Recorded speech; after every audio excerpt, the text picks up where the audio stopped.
Hi guys, welcome back with me again in the channel. On today's tutorial, I'm going to show you how you can turn on or off notifications on Netflix app. So first, you can just open the Netflix apps on your phone. Okay, after this, you can just click on your profile at the top right corner. This one's right here. And then here you'll see a notifications option. Tap on that.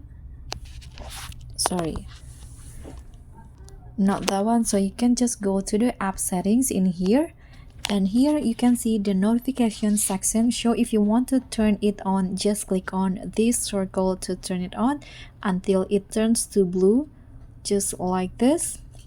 And here you can also set what notification that you want to on and off. So for example, I want to turn off for the help and also the installation or download, just like this. And that's all for me. Thank you so much for watching. Don't forget to like, comment, and subscribe. Also click on the thanks. Bye.